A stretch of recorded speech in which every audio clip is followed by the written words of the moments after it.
This is In Her Boots from Moses, and I'm Tiffany LaShae.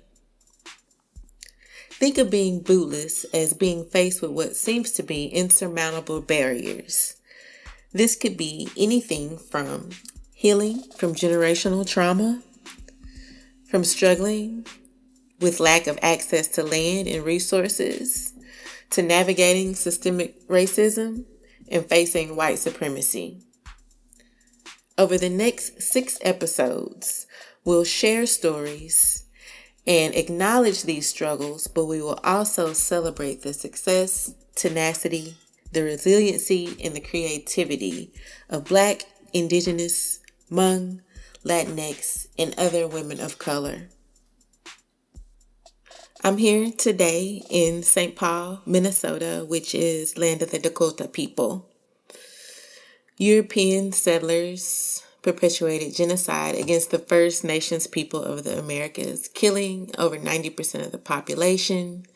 That's over 100 million people, displacing those who did survive, intentionally spreading disease, stealing their land, stealing their children, forcing them into ethnic cleansing, forcing women into sterilization.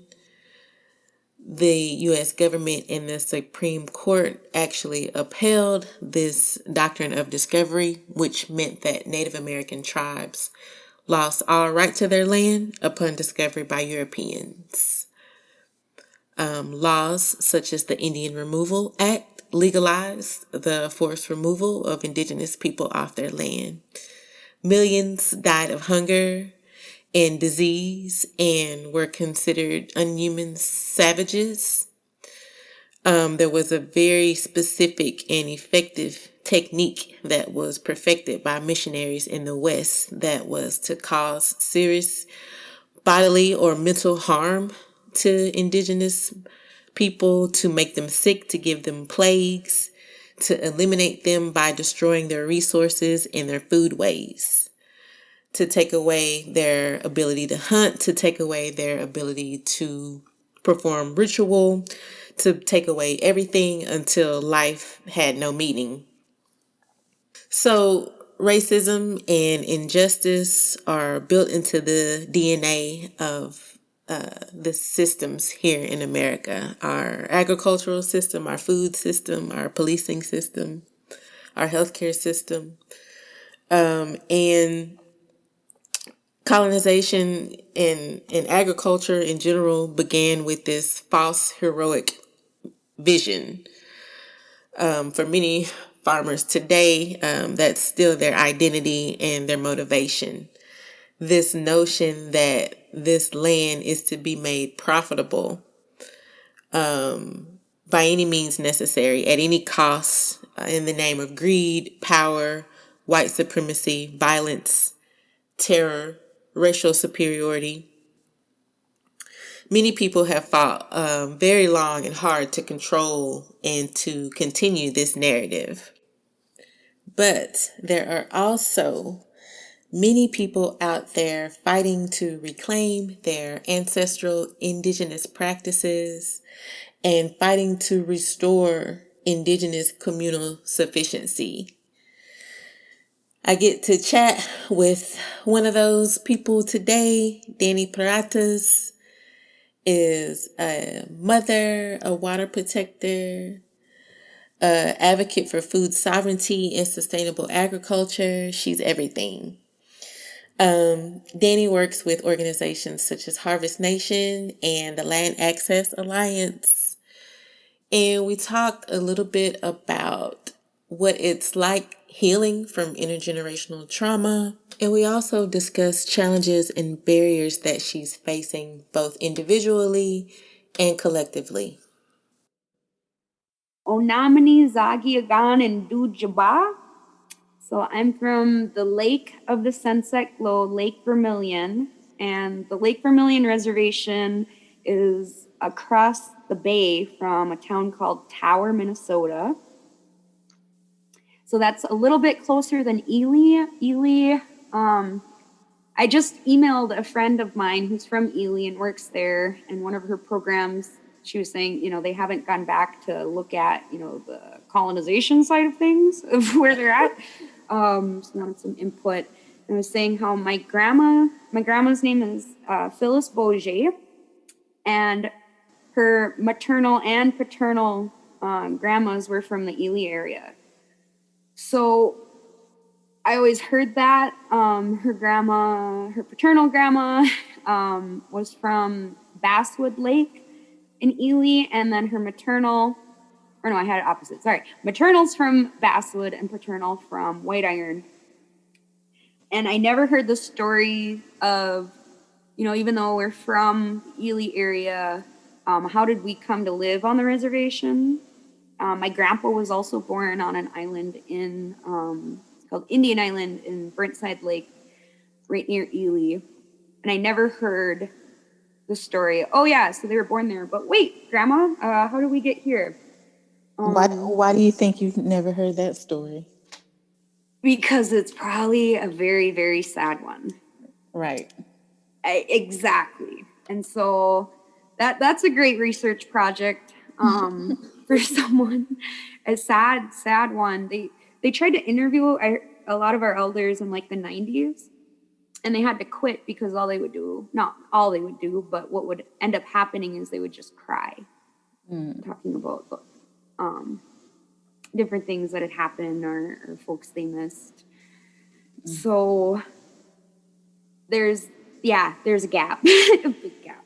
And I didn't realize it. I never thought about it. My grandma would say, "Oh yeah, we're from Basswood and we're from White Iron or Burntside Lake," and then only as an adult have I ever thought to question, "Oh, wait a minute, why aren't we there now?" And I don't want to be jealous, because even if I had access, to those lands, which I think I do, because there's cultural sites. I don't know how to get myself there. I don't have a lot of skills. Like I said, I grew up in apartments.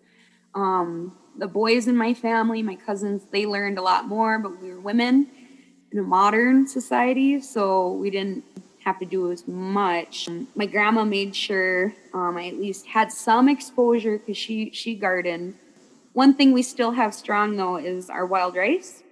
But I always had my summers here, and I lived here off and on, my grandma, and but really didn't have a lot of exposure to, where food comes from. Of course, it comes from the grocery store, and never really thought about the actual system behind it. Until my mom, Dani Pieratos, invited me in on her vision for Harvest Nation. And so when I started looking at the food sovereignty movement, because I went to school for Native American studies. So I had a background in looking at tribal sovereignty, and, they put it on these like pillars of like asset building and all of this, but there was not a lot of food talk at that time when I was in school. So knowing about tribal sovereignty and hearing that word food sovereignty, maybe Facebook or online, I started to do more research into it. And I got really, really upset coming to an understanding that our traditional food economies were, of course, disrupted with colonization, and how, we get commodity foods through the federal government to reservations, and this has just been the history, and what that did to our bodies over time, but that, all this pain and suffering around us could have been prevented, or just to know the very fact it doesn't have to be like this, where I got to worry about and feel for my family that's losing their limbs from diabetes and just crippling mobility, of course, with diabetes and kind of just the whole spectrum of just how broken we are through food, and that as a tool of colonization, and feeling so powerless to really fight back on this, grander scale. So I know that this is multi-generational work to localize our food system. And I'm really inspired by all of the people out there doing work to do this, because it's Indigenous. We are, or used to be, kind of producers and consumers of our own cycles, where it doesn't feel as fulfilling to go work for, another business. And especially around here, we have mining. And so for our family to kind of make it up and out of poverty, our family has had to go against its traditional values and get into mining and extraction to level up a little bit. And we also see that with Line 3, that pipeline. There's a lot of native contractors that are making bank, which is great, except that it causes conflict in our community. So I see food sovereignty, energy sovereignty, water protecting, all of these ways as freeing up our community to, again, be those producers and consumers of our own little economies. We used to have like bands of folks, maybe up to 100 people. And I think about how like hyper local governance at that level, you could readily see who needed food within a 100-person community. You could trade a little bit easier maybe with your neighbors and barter, and each would be able to have fair participation in negotiating the value of the trade. Whereas now, you go to the store, the prices are already set and the quality's not great, yet you have to pay fork over some bucks anyway. So that's kind of, once I got my hands into the research and then looking at how, food has been a tool to keep us down and out and sick, just I see it as, a tool of weaponry to keep us down, because if we're so sick, how are we going to come together to heal the impacts of historical and intergenerational trauma, where, we got a lot of addiction and substance abuse, and my history is part of that story also. If we're all, stuck and demoralized and physically ill, how can we come together to heal from domestic violence? How can we come to heal from, sexual abuse? Even just healing from the daily stigma of being and promoting Native rights in, a predominantly white area. It is dangerous, and there are real impacts of like sticking up for our values.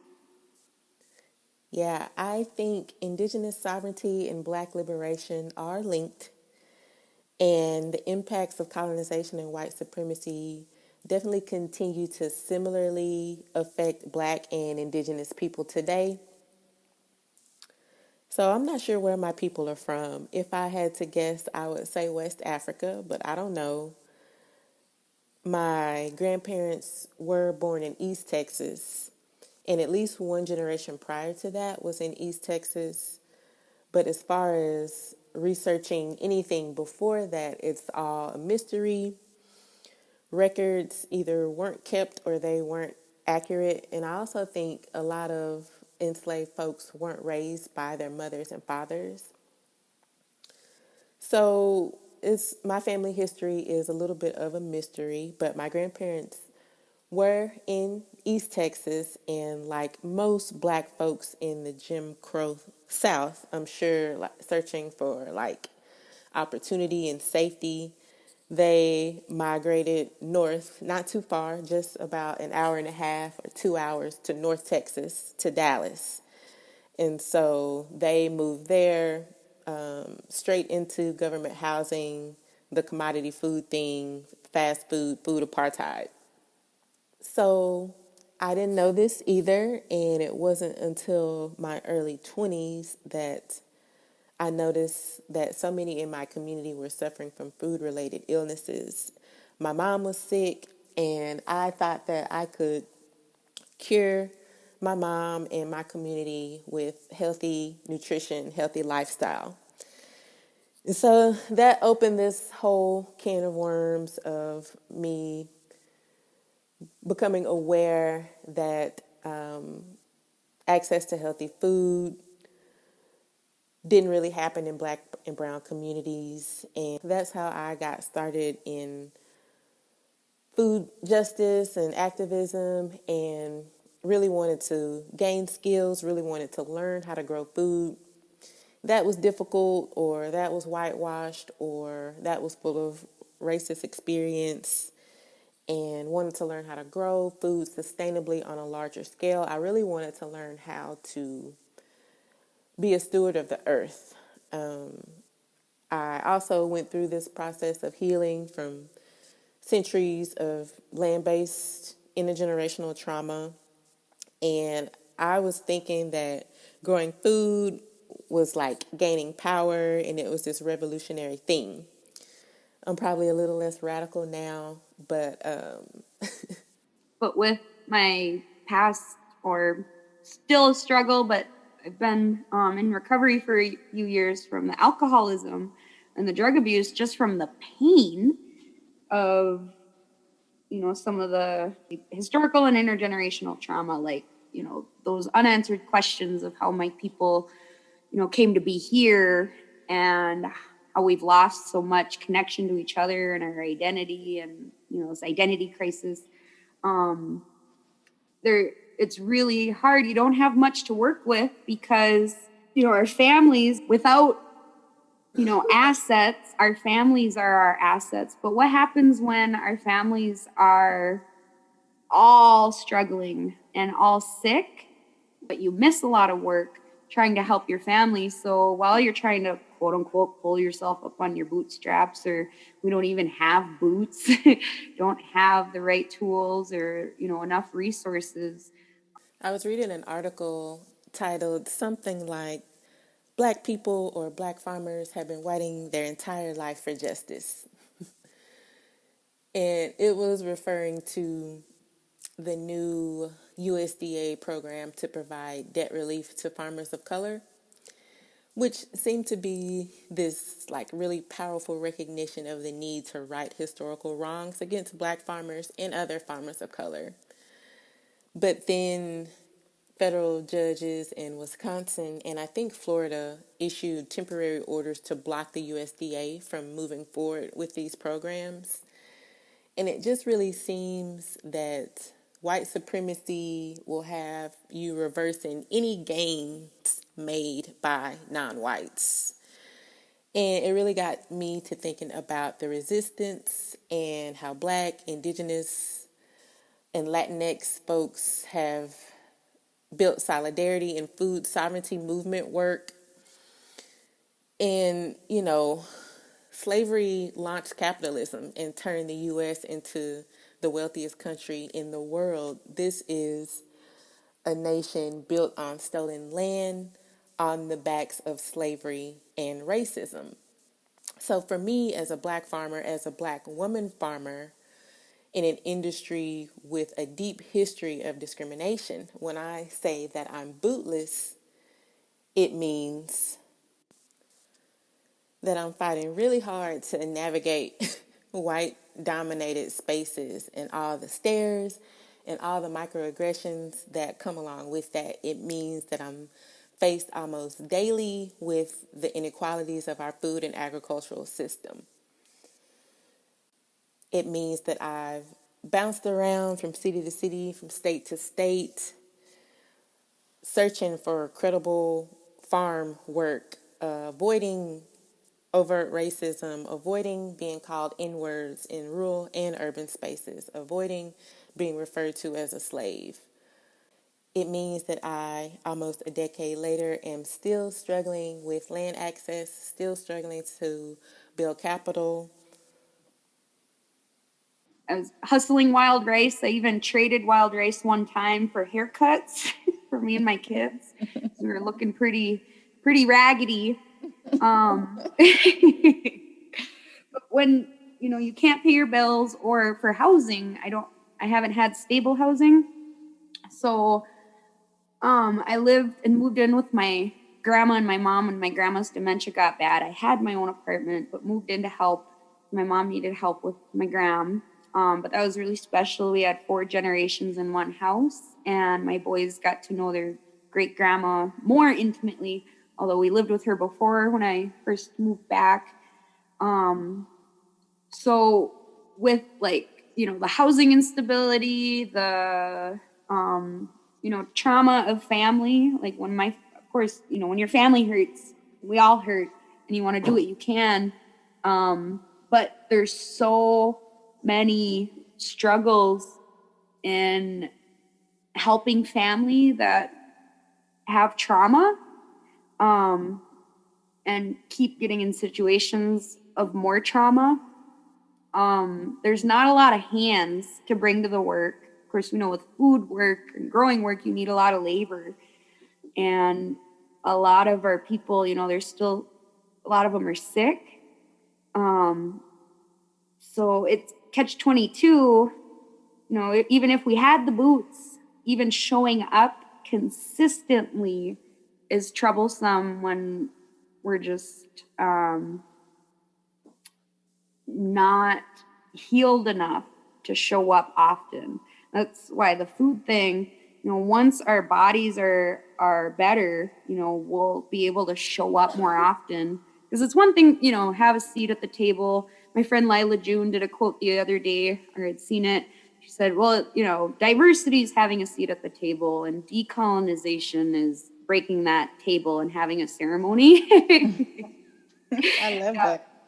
I know, it's so cool. It's so, but even to have fair participation at the table, you've got to have, the stability to be able to show up over time, and even your extended family stability to show up. Because if my cousin calls me and, she was in the loony bin and they just let her out at 10 p.m. across the state, because they had sent her from this hospital all the way to Thief River Falls, and I had to go get her in the middle of the night.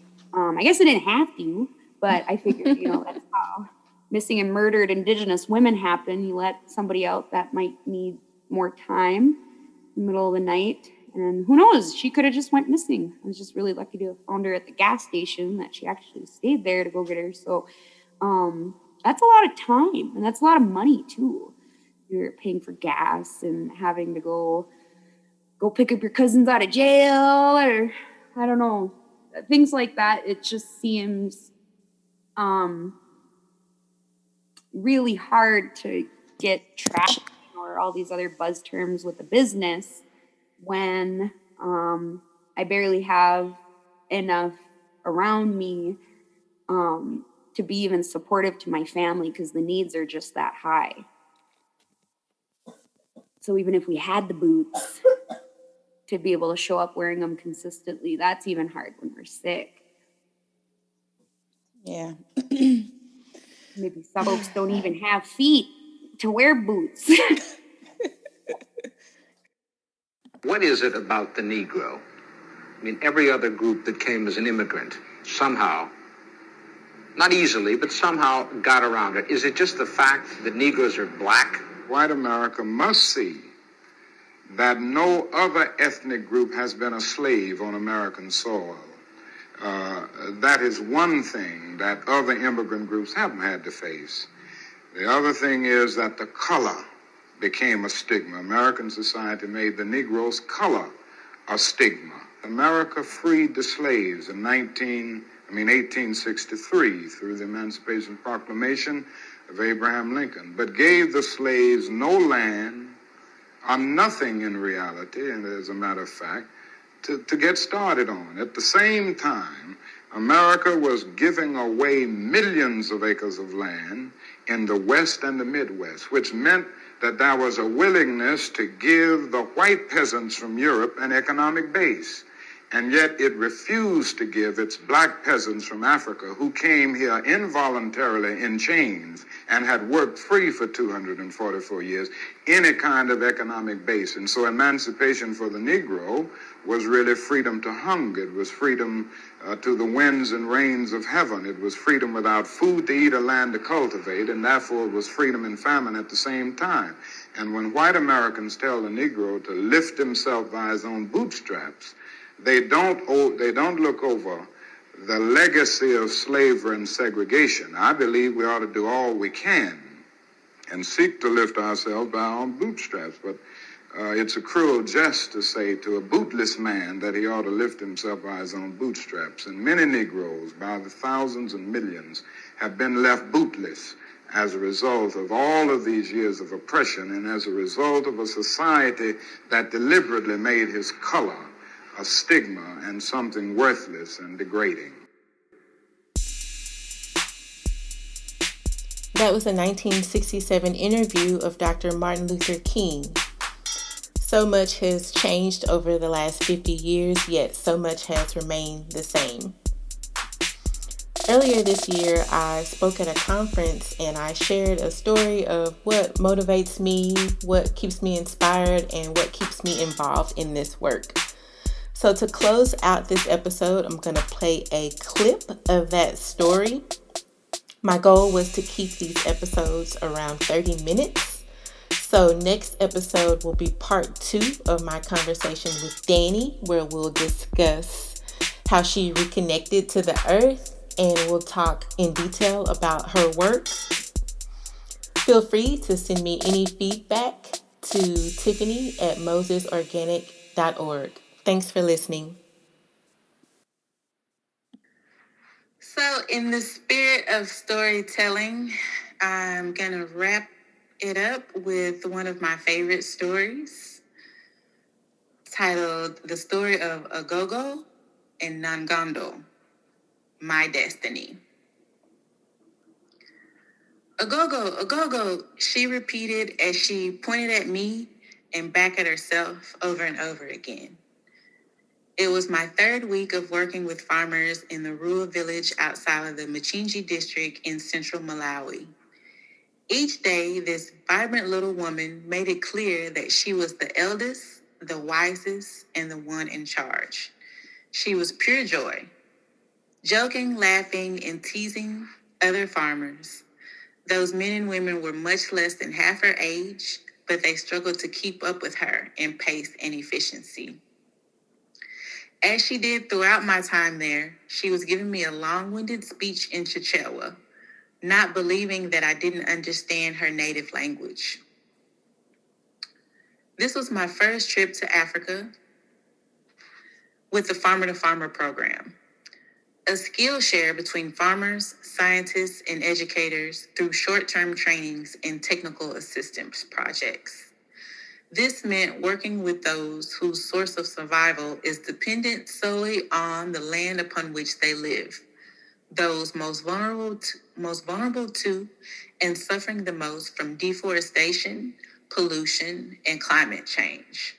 For me, there was something more. There was work in self-preservation, reconnecting, and exploring a stolen and erased history. In Africa, I was not the only person of color at work. I was not the Black representative or the example of diversity. I blended in, escaping the oppression, misconceptions, and mistreated of Black women in American society. She says that she is now your grandmother. You must call her Agogo, grandmother, said my colleague and translator. She is expressing her gratitude for the knowledge you have returned.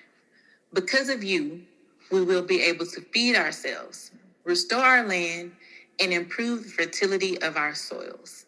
She believes that you are one of us, a member of this tribe, but it was your destiny to be born in America so that you could return home to help when you are needed most. Prior to this moment, my journey in food justice, agriculture, soil stewardship, had been filled with racial and gender barriers, telling me that I did not belong. Although Agogo and I lived 10,000 miles apart and had met only a month ago, she taught me that I was welcomed, appreciated, and serving my purpose.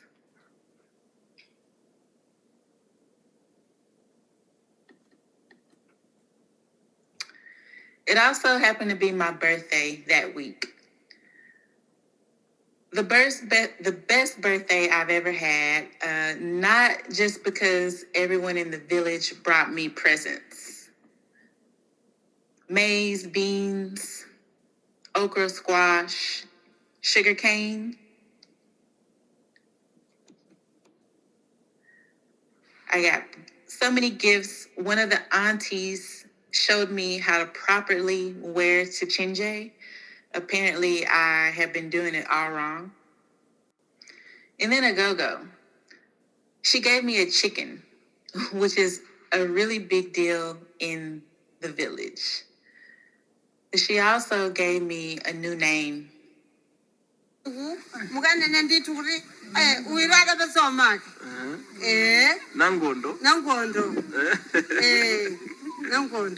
Okay. So Nagando is a stream in Malawi, and Agogo described the meaning, which it gets a little bit lost in translation, but she described the meaning as returning to the tribe. Then we sang and danced.